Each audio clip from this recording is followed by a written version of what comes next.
আসসালামু আলাইকুম ওয়া রাহমাতুল্লাহি ওয়া বারাকাতুহু।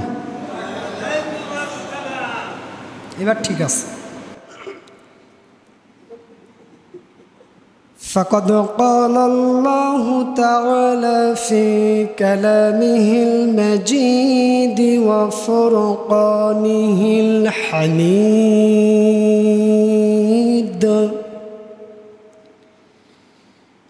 أعوذ بالله من الشيطان الرجيم.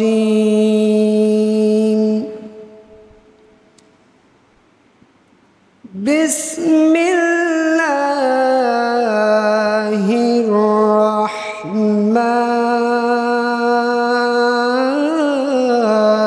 الرحيم.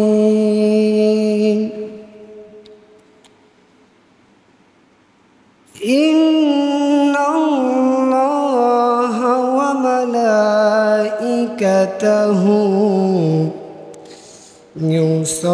يصلون على النبي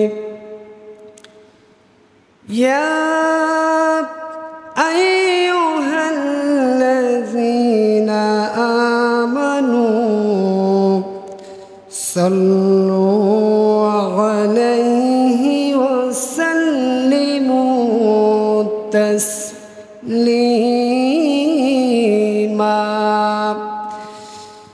اللهم صل على محمد وعلى آل محمد كما صليت على إبراهيم وعلى آل إبراهيم إنك حميد مجيد. اللهم بارك على محمد وعلى آل محمد كما باركت على إبراهيم وعلى آل إبراهيم إنك حميد مجيد. আমার সামনে উপস্থিত সম্মানিত দ্বীনী ভাইয়েরা, আসুন আমরা সর্বপ্রথমে আল্লাহ তাআলার দরবারে কালিমাতুশ শুকর আদায় করছি, জবান খুলে প্রাণ খুলে উচ্চ আওয়াজে আকাশ বাতাসকে মুখরিত করে কণ্ঠের সঙ্গে কণ্ঠের মিল রেখে জোরালো কণ্ঠে সমস্বরে বলে উঠছে আলহামদুলিল্লাহ। সেই সঙ্গে লাখো কোটি দুরূদুস সালাম পেশ করছি বিশ্ব মানবতার মুক্তির দূত, বিশ্ব মানবতার মুক্তির দিশারি, সৈয়দুল মুরসালিন, খাতামান নবীন, তাজেদারে মদিনা, নবী কুলের শিরোমণি, দু জাহানের সরদার, রাহমাতাল লিল আলামিন, দরদি নবী, বিশ্ব নবী জনাব মুহাম্মদ রাসূলুল্লাহ সাল্লাল্লাহু আলাইহি ওয়াসাল্লামের শানে। সম্মানিত ভাইয়েরা, আমি আপনাদের সামনে মহাবিশ্বের মহাবিশ্বয় সর্বকালের সর্বযুগের সর্বশ্রেষ্ঠ কিতাব কোরআনুল কারীমের ৯৬ নম্বর সূরাতুল আলাকের প্রথম ৫টি আয়াতে কারিমাকে সামনে রেখে সংক্ষিপ্ত আকারে গুরুত্বপূর্ণ, তথ্যবহুল, তাৎপর্যপূর্ণ, ফজিলতপূর্ণ কিছু আলোচনা আমি উপস্থাপন করতে চাই। আল্লাহ রাব্বুল আলামিন সর্বপ্রথমে আমাকে আমলের নিয়তে কথাগুলো উপস্থাপন করার, আপনাদেরকে তা মনোযোগ সহকারে শ্রবণ করার এবং সে অনুযায়ী আপনাকে আমাকে আমল করে চলার তৌফিক তিনি যেন সকলকে দান করেন। সকলে বলছে আল্লাহুম্মা আমিন। সম্মানিত ভাইয়েরা, সম্মানিত বন্ধুগণ, এই যে সূরাতুল আলাক এর প্রথম ৫টি আয়াতে কারিমা, এই প্রথম ৫টি আয়াতে কারিমা আল্লাহ রাব্বুল আলামিন নবী করিম সাল্লাল্লাহু আলাইহি ওয়াসাল্লামের উপরে প্রথম ওহী হিসাবে নাজিল করে আমার রাসূলকে নবুয়ত দান করেছিলেন। জোরে বলি সুবহানাল্লাহ। তাহলে প্রথম ওহী নাজিল হয়েছিল এই সূরা আলাকের কয়টি আয়াত? আমার সঙ্গে কথা বলতে হবে। কয়টি আয়াত? 5টি আয়াত। সম্মানিত ভাইয়েরা, যেই সময় আমার রাসূলের উপরে এই সূরাতুল আলাক এর প্রথম 5টি আয়াতে কারিমা নাজিল হয়েছিল, সেই সময় আমার রাসূলের বয়স হয়েছিল 40 বছর। কত? নবুয়াত প্রাপ্তি। যখন আল্লাহ তাআলা প্রত্যেকটা নবীকে নবুয়াত দিয়েছেন 40 বছর বয়সে। কত বছর? 40 বছর বয়সে। আমার ভাইয়েরা, আমার রাসূলের বয়স যখন 40 বছর পূর্ণ হয়ে গেল, আল্লাহ রাব্বুল আলামিন এই দুনিয়াবাসীর উপরে তার সিও রহমত বর্ষণ করার ইচ্ছে পোষণ করলেন। আল্লাহ তাআলা জিবরাইল আলাইহিস সালাতু ওয়াস সালামকে ডাক দিয়া সূরা আলাকের 5টা আয়াত জিবরাইল আলাইহিস সালাতু ওয়াস সালামকে দিয়ে বললেন, ও আমার ফেরেশতা জিবরাইল, আমার হাবিবের কাছে চলে যাও, এই সূরা আলাকের 5টি আয়াত সঙ্গে নিয়ে যাও। জিবরাইল আলাইহিস সালাতু ওয়াস সালাম যখন আল্লাহ রাব্বুল আলামিনের পক্ষ থেকে এই নির্দেশনামা পেয়ে গেলেন, একটা মুহূর্ত দেরি করলেন না। ওই সূরা আলাকের 5টা আয়াত নিয়ে আমার রাসূলের কাছে চলে আসলেন। আমার রাসূল ওই সময় তিনি হিরা গুহায় ধ্যানে মগ্ন আছেন। কি অবস্থায় আছেন? ধ্যানে মগ্ন আছেন। জিবরাইল আলাইহিস সালাতু ওয়াস সালাম আসলেন, এসে আমার রাসূলকে ধ্যান থেকে জাগালেন। আমার রাসূলকে ধ্যান থেকে জাগানোর পর সূরা আলাকের 5টা আয়াত তেলাওয়াত করে শোনায় দিলেন। যারা পারেন আমার সঙ্গে সঙ্গে ঠোঁট মিলিয়ে মিলিয়ে পড়ুন। ইকরা বিসমি রাব্বিকাল্লাযী খলাক, খলাকাল ইনসানা মিন আলাক, ইকরা রাব্বুকাল আকরামুল্লাযী আল্লামা বিল কলম, আল্লামাল ইনসানা মা লাম ইয়ালাম। জোরে বলুন আল্লাহু আকবার। এত আস্তে কোরআন শুনলে প্রত্যেক যতবার আল্লাহু আকবার বলা হবে ততবার আপনারা চিৎকার মেরে আল্লাহু আকবার বলবেন। তাতে কি বাড়বে জানেন? ইমানটা বেড়ে যাবে। জোরে বলে আল্লাহু আকবার। আমার ভাইয়েরা, জিবরাইল আলাইহিস সালাতু ওয়াস সালাম আমার রাসূলকে লক্ষ্য করে সূরা আলাকের 5টা আয়াত তেলাওয়াত করে শোনায় দিলেন। আমার রাসূল জিবরাইল আলাইহিস সালাতু ওয়াস সালামকে লক্ষ্য করে বললেন, আমি তো পড়তে জানি না, আমার তো পড়ার অভ্যাস নাই। আমার বন্ধুগণ, আমার রাসূল পড়তে জানতেন না। আমার রাসূল ছিলেন নিরক্ষর। আল্লাহ রাব্বুল আলামিন আমার রাসূলকে নিরক্ষর রেখেছিলেন। তিনি কোনো প্রাতিষ্ঠানিক শিক্ষা অর্জন করেছিলেন? করেন নাই। আমার ভাইরা, আমার রাসূল যখন জিবরাইল আলাইহিস সালাতু ওয়াস সালামকে লক্ষ্য করে বললেন, আমি পড়তে জানি না, জিবরাইল আলাইহিস সালাতু ওয়াস সালাম বললেন, আপনি চেষ্টা করুন, আপনি পারবেন। কিন্তু আমার রাসূল পড়তে পারেন না, কারণ আমার রাসূলের অক্ষর জ্ঞান ছিল না। কি বলেন? ছিল না। আল্লাহ রাব্বুল আলামিন কুরআনুল কারীমের ভিতরে সুন্দর করে জানায় দিয়েছেন। যারা পারেন ঠোঁট মিলিয়ে মিলিয়ে আমার সঙ্গে ঠোঁট মিলিয়ে মিলিয়ে পড়ুন। হুয়াল্লাযী বা'আসা ফিল উম্মিয়্যিনা রাসূলাম মিনহুম ইয়াতলু আলাইহিম আয়াতিহি ওয়া ইউযাক্কিহিম ويعلمهم الكتاب والحكمة وإن كانوا من قبل لفي ضلال مبين। জোরে বলুন আল্লাহু আকবার। আমার ভাইরা, আল্লাহ রাব্বুল আলামিন বলছেন, তিনি তাদের ওই নিরক্ষরদের মধ্য থেকে একজনকে রাসূল করে পাঠিয়েছেন। আমার রাসূলের কোনো অক্ষর জ্ঞান ছিল না, তিনি ছিলেন নিরক্ষর। এখন বলতে পারেন, আমার রাসূলকে আল্লাহ রাব্বুল আলামিন তামাম বিশ্বের জন্য মডেল করে পাঠিয়ে দিলেন, সেই রাসূলকে কেন নিরক্ষর রাখলেন? কারণটা কি? এর পিছনে কারণ হলো, এটা আমার রাসূলের নবুয়তের প্রমাণের সবচাইতে বড় একটা মুজিজা। কারণ হলো আমার রাসূলকে কেন নিরক্ষর রাখা হলো, কারণটা কি? এর পিছনে কারণ হলো আমার রাসূলকে যখন ওহী নাজিল করে আমার রাসূলের উপরে যখন নবুয়ত দেওয়া হলো, আমার রাসূলকে আল্লাহ রাব্বুল আলামিন নির্দেশ দিলেন, হে রাসূল আপনি ইসলাম দিয়া, তাওহীদ দিয়া, কোরআন দিয়া অন্ধকারাচ্ছন্ন পথে থাকা মানুষগুলোকে, জাহান্নামের পথে থাকা মানুষগুলোকে আপনি আলোর পথে ডাকুন, ইসলামের পথে ডাকুন। আমার রাসূল যখন দ্বীনের দাওয়াত দেওয়া শুরু করে দিলেন, কাফের মুশরিকেরা আমার রাসূলকে লক্ষ্য করে বললেন, ও মুহাম্মদ বিন আব্দুল্লাহ, তুমি যে আমাদের সামনে তেলাওয়াতগুলো করো, আমাদের সামনে তুমি যা কিছু বলো, এগুলো আল্লাহ তাআলার পক্ষ থেকে নাজিলকৃত কোনো বাণী হতে পারে না, কোনো ওহী হতে পারে না। আমরা জানি এগুলো তুমি নিজের থেকে রচনা করে আমাদের কাছে তুমি তা বলো। জোরে বলি নাউজুবিল্লাহ। সম্মানিত ভাইরা, অথচ কাফের মুশরিকরা তারা জানতো আমার রাসূল নিরক্ষর ছিলেন, তার অক্ষর জ্ঞান ছিল না, তিনি কোনো প্রাতিষ্ঠানিক শিক্ষা অর্জন করেন নাই। তারপরেও তারা আমার রাসূলের বিরুদ্ধে এমন মিথ্যা অপবাদগুলো তারা আমার রাসূলের বিরুদ্ধে দিয়ে দিত। আমার রাসূলকে যদি আল্লাহ তাআলা নিরক্ষর না রেখে যদি তার শিক্ষাগত যোগ্যতা থাকতো, তাহলে কাফের মুশরিকেরা সন্দেহ আরও বেড়ে যেত না কমে যেত?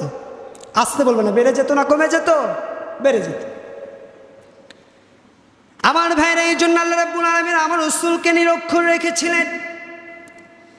আমার ভাইরা, পরবর্তীতে আল্লাহ রাব্বুল আলামিন আমার রাসূলকে এত বেশি পরিমাণ জ্ঞান গরিমা দান করেছিলেন, আমার রাসূল তামাম বিশ্বের জন্য মডেল। জোরে বলি সুবহানাল্লাহ।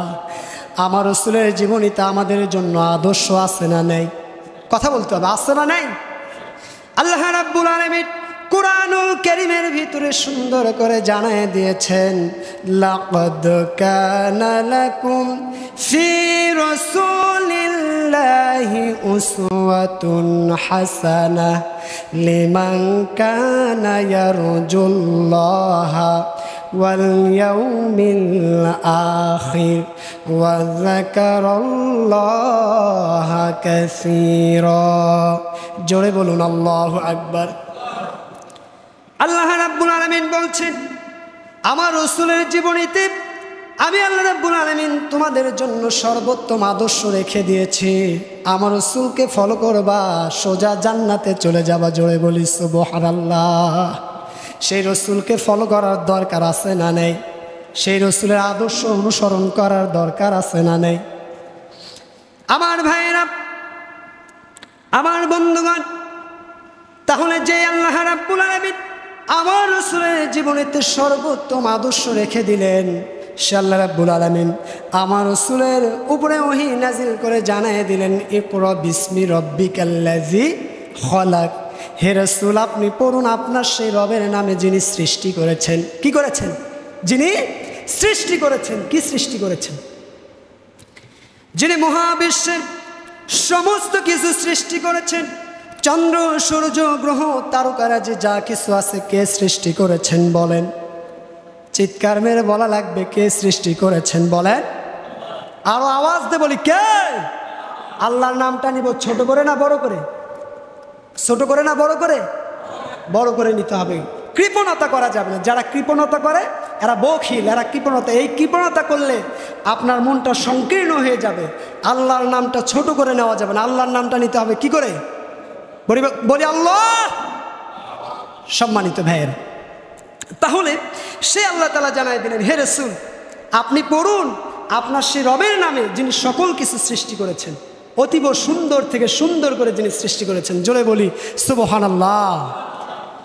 আল্লাহ রাব্বুল আলামিন কত সুন্দর করে সৃষ্টি করেছেন।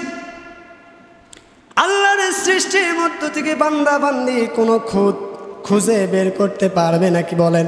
পারবে নাকি? অসামঞ্জস্যতা, আনব্যালেন্স বের করতে পারবে? কত সুন্দর ব্যালেন্স করে, কত সুন্দর নিখুঁত করে আল্লাহ তাআলা সব কিছু সৃষ্টি করেছেন। জোরে বলি সুবহানাল্লাহ। আমার ভাইয়েরা, সব কিছু আল্লাহ রাব্বুল আলামিন সুন্দর করে সৃষ্টি করেছেন। আল্লাহর সৃষ্টি থেকে বান্দা কোনো খুঁত খুঁজে বের করতে পারবে না। আল্লাহর সৃষ্টি থেকে বান্দা বান্দি কোনো ভুল খুঁজে বের করতে পারবে না। আমার ভাইয়েরা, আল্লাহ রাব্বুল আলামিন মহাসমুদ্র সৃষ্টি করেছেন। কি সৃষ্টি করেছেন? মহাসমুদ্র সৃষ্টি করেছেন। আর এই মহাসমুদ্রের পানিকে আল্লাহ তাআলা লবণাক্ত করেছেন। কি করেছেন? লবণাক্ত করেছেন। আল্লাহ তাআলা চাইলে এই মহাসমুদ্রের পানিকে মিঠা পানি করতে পারতেন না? কেন আল্লাহ তাআলা লবণাক্ত করলেন? এর পিছনে কারণ আছে না নেই? আল্লাহর প্রত্যেকটা সৃষ্টির পিছনে কারণ আছে না নাই? আছে। আমার ভাইয়েরা, আল্লাহ রাব্বুল আলামিন মহাসমুদ্রে পানিকে কেন লবণাক্ত করলেন? কারণটা কি? আমার বন্ধুগণ, এই দুনিয়ার যত ময়লা আবর্জনা, যত দূষিত পদার্থ, বিষাক্ত পদার্থ আছে, সেগুলো নদী, নালা, খাল, বিল, বিভিন্ন রাস্তা দিয়ে সমুদ্রে চলে যায়। যায় না? চলে যায়। ওই সমুদ্রের ভিতরে অসংখ্য প্রাণী সৃষ্টি করে আল্লাহ তাআলা অসংখ্য সৃষ্টি রেখে দিয়েছে। এখন বলেন তো, জলভাগে আল্লাহর সৃষ্টি বেশি না স্থলভাগে আল্লাহর সৃষ্টি বেশি? বলেন তো। জলভাগে পানির মধ্যে আল্লাহর বেশি সৃষ্টি রয়েছে। আমার ভাইয়ের, আল্লাহ রাব্বুল আলামিন এই মহাসমুদ্রের পানিকে লবণাক্ত করার পিছনে কারণ হলো এই যে দুনিয়ার দূষিত পদার্থগুলো, বিষাক্ত পদার্থগুলো মহাসমুদ্রের ভিতরে চলে যায়। ওই মহাসমুদ্রে যেন পানিগুলো দূষণ সৃষ্টি না হয়ে যায়, মহাসমুদ্রের পানিগুলো যেন নষ্ট না হয়ে যায়, তাহলে আল্লাহর সৃষ্টিগুলো ক্ষতিগ্রস্ত হয়ে যাবে। জোরে বলি সুবহানাল্লাহ। আর জোরে বলি সুবহানাল্লাহ। কত সুন্দর করে তিনি সৃষ্টি করলেন। আমার ভাইয়েরা, এরপর আল্লাহ রাব্বুল আলামিন সময়টাকে দুইটা ভাগে ভাগ করে সৃষ্টি করলেন, দিন এবং রাত্রিতে। আল্লাহ তাআলা চাইলে শুধু দিন অথবা রাত্রিতে সৃষ্টি করতে পারতেন কি পারতেন না? পারতেন না। কেন সৃষ্টি করলেন দিন এবং রাত্রিতে? কারণটা কি? আমার ভাইয়েরা, আল্লাহ রাব্বুল আলামিন দিন এবং রাত্রিতে সৃষ্টি করার পিছনে কারণ হলো বান্দা-বান্দি তামাম পুরো দিন পরিশ্রম করবে, পরিশ্রম করে পরিশ্রান্ত হয়ে পড়বে। আর রাত্রিবেলা যখন বিছানায় মাথাটা দিয়ে ঘুমিয়ে পড়বে, ওই ঘুমের মধ্যে বান্দার সমস্ত ক্লান্তি আল্লাহ তাআলা দূরীভূত করে দেন। জোরে বলি সুবহানাল্লাহ। আমার ভাইয়েরা, এই দিন এবং রাত্রিকে, দিনটাকে রাতের ভিতরে আবার রাতটাকে দিনের ভিতরে প্রবেশ করান কে বলেন? চিৎকার মেরে বলা লাগবে, কে বলেন? আল্লাহ তাআলা।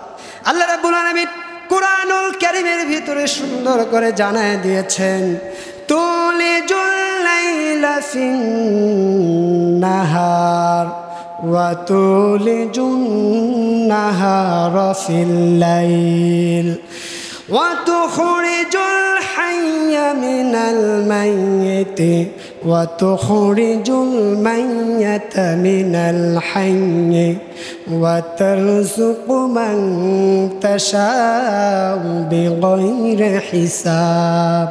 জোরে বলুন আল্লাহু আকবার। আল্লাহ রাব্বুল আলামিন বলছেন, তিনি দিনটাকে রাতের ভিতরে আবার রাতটাকে দিনের ভিতরে তিনি প্রবেশ করান, আর তিনি যাকে চান অগণিত রিজিক দান করেন। এই ক্ষমতা কার বলেন? আসতে বলবেন না, কার বলেন? সকল ক্ষমতা কার হাতে? আল্লাহ রাব্বুল আলামিন বলছেন, তাবারাকাল্লাযী বিয়াদিহিল মুলকু ওয়া হুয়া আলা কুল্লি শাইইন কাদির। জোরে বলুন আল্লাহু আকবার। সকল ক্ষমতার মালিক কে বলেন? আসতে বলবেন না, কে? আমার ভাইরা, সে আল্লাহ রাব্বুল আলামিন সমস্ত কিছু সুন্দর করে ব্যালেন্স করে নিখুঁত করে আল্লাহ তাআলা সৃষ্টি করেছেন। বান্দা আল্লাহর সৃষ্টির মধ্য থেকে কোনো ভুল, কোনো খুঁত খুঁজে বের করতে পারবে না। সম্মানিত ভাইরা, একটা উদাহরণের কথা মনে পড়ে গেল। এক ব্যক্তি, সে সারাদিন পরিশ্রম করে পরিশ্রান্ত হয়ে পড়েছেন, একটা বট গাছের নিচে গিয়ে শুয়ে পড়েছে, বিশ্রাম নিচ্ছেন, শুয়ে আছে। এমন সময় ওই ব্যক্তির বট গাছের ওই ছোট্ট ছোট্ট মটর দানার ন্যায় ছোট ছোট ফলগুলো দেখে তার মনে হতে লাগলো, আল্লাহ তাআলা বট গাছটা কত বড় করে সৃষ্টি করেছেন, আর এই ফলগুলো কত ছোট্ট ছোট্ট করে সৃষ্টি করেছে। আল্লাহর এই সৃষ্টির মধ্যে একটু ভুল আছে। জোরে বলি নাউজুবিল্লাহ। সে মনে করছে এই সৃষ্টির মধ্যে ভুল আছে। এই বট গাছের ফলগুলো যদি তালের মতো বড় বড় হতো অথবা কাঁঠালের মতো বড় বড় হতো তাহলে ঠিক হতো, এত ছোট ছোট ফল, এত বড় গাছ। আমার ভাইরা এমন চিন্তা ভাবনা মনে মনে করতেছেন। এমন সময় আল্লাহ রাব্বুল আলামিন বট গাছের উপর থেকে ছোট্ট একটা ফল তার নাকের উপরে ফেলে দিয়েছেন। কিসের উপরে? নাকের উপরে। এমন সময় ওই বান্দার হুঁশ ফিরে আসছে, আহা আমি কি বলে ফেললাম, আল্লাহর সৃষ্টির মধ্যে কোনো খুঁত নাই। আজকে যদি এই বট গাছের ফলটা যদি তালের মতো বড় হতো, কাঁঠালের মতো বড় হতো, আজকে আমার নাক চাপা লেগে যাইতো, ঠিক কি না? আল্লাহর সৃষ্টির মধ্যে কোনো ভুল আছে? নাই। আমার ভাইয়েরা, আল্লাহ রাব্বুল আলামিন সব কিছু সুন্দর করে ব্যালেন্স করে সৃষ্টি করেছেন। আল্লাহর সৃষ্টির মধ্যে কোনো ভুল, কোনো খুঁত বান্দা খুঁজে বের করতে পারবে না। আমার বন্ধুগণ, আপনার আমার বডির দিকে তাকান, আল্লাহ তাআলা কত সুন্দর করে আমাদেরকে সৃষ্টি করেছেন। জোরে বলি সুবহানাল্লাহ। কোনো ভুল আছে? ভুল আছে মনে হয়? আল্লাহ রাব্বুল আলামিন কত সুন্দর করে সৃষ্টি করেছেন। চোখটা এমন জায়গা আল্লাহ তাআলা সেট করে দিয়েছেন, এই কপালের শক্ত জায়গা আর চোয়ালের উপরে একটু নিচু জায়গার ভিতরে আল্লাহ তাআলা চোখটাকে সেট করেছেন। পারেন নাই? আল্লাহ রাব্বুল আলামিন চোখটাকে এমন জায়গায় সেট করলেন যেন বান্দার চোখটা হেফাজতে থাকে, কোনো আঘাত যেন চোখের উপরে আগে না লেগে যায়। বান্দার চোখটা আল্লাহ তাআলা এই জায়গায় না দিয়ে যদি কপালের উপরে দিত কেমন হতো? সুন্দর হতো মনে হয় না? সুন্দর হতো। কত সুন্দর জায়গায় আল্লাহ তাআলা চোখটাকে সেট করলেন।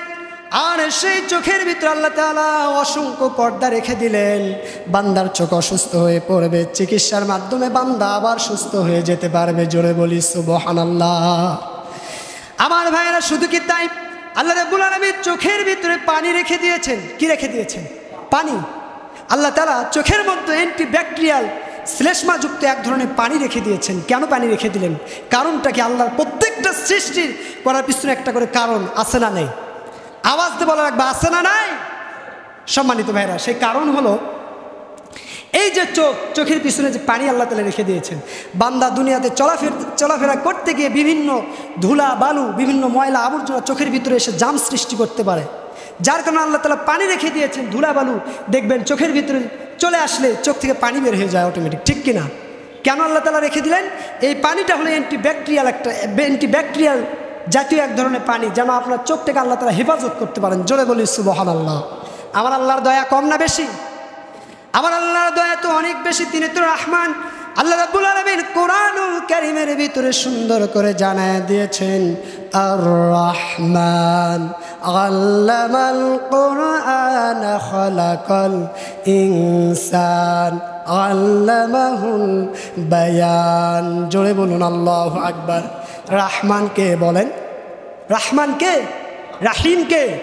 আল্লাহ তাআলা। তার এত দয়া, তার দয়ার পরিসীমা বান্দা বান্দি কখনোই পরিমাপ করতে পারবে না, ঠিক কিনা?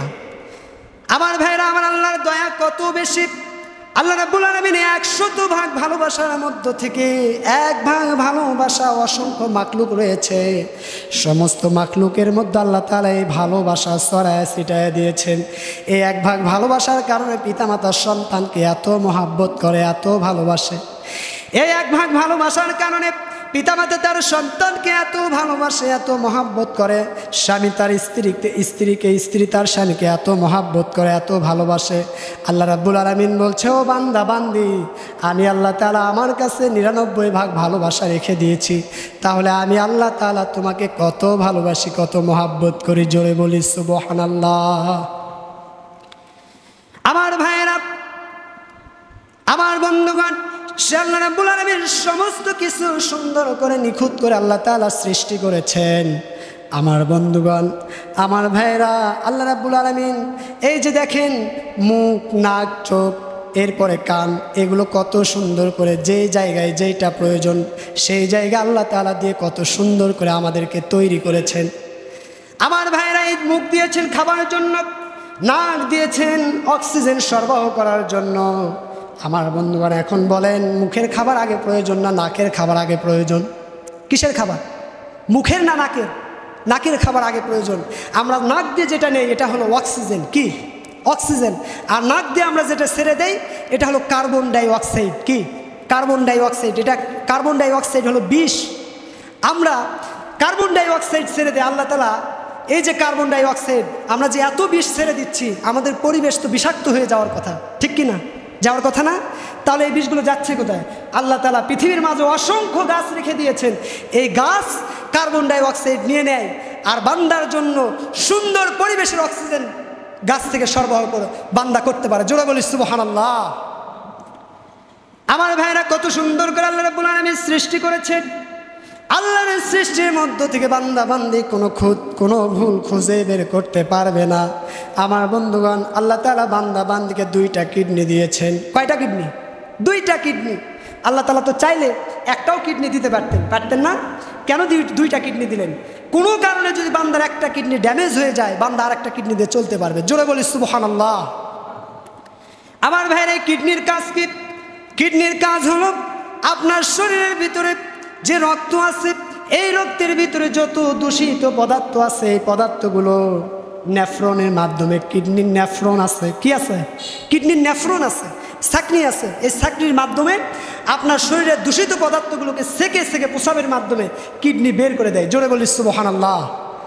এই যে কিডনি আল্লাহ তাআলা দিলেন, এই কিডনির ওজন, 2টা কিডনির ওজন, এভারেস্ট ওজন হলো 120 থেকে 100, একটা কিডনির ওজন 120 থেকে 180 গ্রাম। তাহলে 2টা কিডনির ওজন 350 থেকে 360 গ্রাম। আমার ভাইরা, কোনো কারণে যদি বান্দার কিডনিটা ড্যামেজ হয়ে যায়, 2টা কিডনি ড্যামেজ হয়ে যায়, বান্দা তো বাঁচতে পারবে না। বর্তমান বিজ্ঞানী একটা মেশিন আবিষ্কার করেছে, কিডনি যেই কাজ করে ওই মেশিনও একই কাজ করে। তার নাম হলো ডায়ালাইসিস মেশিন। কি মেশিন? আমার সাথে কথা বলতে হবে। কি মেশিন? Dialysis machine. এই যে বিজ্ঞানী ডায়ালাইসিস মেশিন যে আবিষ্কার করেছে, এই ডায়ালাইসিস মেশিন, একটা মেশিনের ওজন হলো 100 কেজি মাত্র। কত? 100 কেজি। তাহলে 2টা মেশিনের ওজন কত? 200 কেজি। আল্লাহ তাআলা যদি বান্দাকে ওই রকম 2টা কিডনি 200 কেজি দিয়ে দিত, ব্যালেন্স কি থাকতো নাকি? থাকতো। কত সুন্দর ব্যালেন্স করে আল্লাহ রাব্বুল আলামিন আমাদেরকে সৃষ্টি করেছেন। সেই মহান রবের শুকরিয়া আদায় করার দরকার আছে না নেই? আল্লাহর প্রত্যেকটা সৃষ্টি নিয়ে আপনি যত গবেষণা করবেন, আপনার তত জ্ঞানের দরজা আল্লাহ তাআলা খুলে দিবেন। আর আল্লাহর কুদরতি পায়ে সেজদা দিতে বান্দা বাধ্য হয়ে যাবে। ঠিক কিনা? আমার ভাইরা, সে আল্লাহ রাব্বুল আলামিন আমার রাসূলের উপরে প্রথম ওহী নাজিল করে প্রথম আয়াত জানায় দিলেন, ইকরা বিসমি রাব্বিকাল্লাযী খলাক। হে রাসূল, আপনি পড়ুন আপনার সেই রবের নামে, যিনি সৃষ্টি করেছেন। কি করেছেন? যিনি সৃষ্টি করেছেন সকল কিছু সুন্দর করে। এরপর আল্লাহ তাআলা বলছেন, খলাকাল ইনসানা মিন আলাক। যিনি মানুষকে জমাট রক্তপিণ্ড থেকে সৃষ্টি করেছেন। এই মানুষের প্রথমে কোনো অস্তিত্ব ছিল না, মানুষ হিসেবে ছিল না। আল্লাহ রাব্বুল আলামিন বাবার পৃষ্ঠদেশ থেকে সবে নির্গত 1 ফোঁটা নাপাক পানিবিন্দু মায়ের রেহেমের ভিতরে প্রবেশ করায় দিয়ে, সেই 1 ফোঁটা নাপাক পানিবিন্দুকে আল্লাহ তাআলা 40 দিন পর্যন্ত নাপাক পানিবিন্দুতে রেখে দেন। এরপর আল্লাহ রাব্বুল আলামিন সেই 1 ফোঁটা নাপাক পানিবিন্দুকে আল্লাহ রাব্বুল আলামিন জমাট রক্তপিণ্ডের সৃষ্টি করেন। এরপরে আমার বন্ধুগণ, আল্লাহ রাব্বুল আলামিন জমাট রক্তপিণ্ড সৃষ্টি করার পর সেই জমাট রক্তপিণ্ড থেকে আল্লাহ তাআলা মাংসপিণ্ডের সৃষ্টি করেন। কিসে? মাংসপিণ্ডের সৃষ্টি করেন, মাংস দিয়ে দেন। এরপরে মাংসপিণ্ডের সৃষ্টি করার পর সেই মাংসের ভিতরে কচি কচি হাড়ের সঞ্চয় করে দেন। এটা হলো 4 নাম্বার স্তর। এরপর আল্লাহ রাব্বুল আলামিন সেই কচি কচি হাড়ের ভিতরে সুন্দর গোশত দিয়ে আবৃত করেন। এরপরে মায়ের গর্ভের ভিতরে আল্লাহ রাব্বুল আলামিন ওই স্ট্রাকচার, ওই বডিটা তৈরি হওয়ার পর আল্লাহ রাব্বুল আলামিন রূহ ঢুকায়া দিয়ে সুন্দর করে একটা নবজাতককে সুন্দর করে মায়ের গর্ভ থেকে দুনিয়াতে পাঠায় দেন। জোরে বলি সুবহানাল্লাহ। কার দাসত্ব করার জন্য? আসতে বলবে না, কার? ওয়ামা খালাকুতুল জিন্না ওয়াল ইনসা ইল্লা লিয়াবুদুন। জোরে বলুন আল্লাহু আকবার। আল্লাহ রাব্বুল আলামিন বলছে, ও বান্দা বান্দি, আমি জিন এবং মানব সম্প্রদায়কে সৃষ্টি করেছি আমার দাসত্ব করার জন্য, আমার গোলামি করার জন্য। অতএব তোমরা আমার দাসত্ব গোলামি ছেড়ে দিয়ে কোন দিকে দৌড়াও? যদি আমার দাসত্ব গোলামি ছেড়ে দিয়ে অন্য কোনো দিকে দৌড়াও, শয়তানের পদঙ্ক অনুসরণ করো, তাহলে সোজা তোমাকে কোথায় যেতে হবে?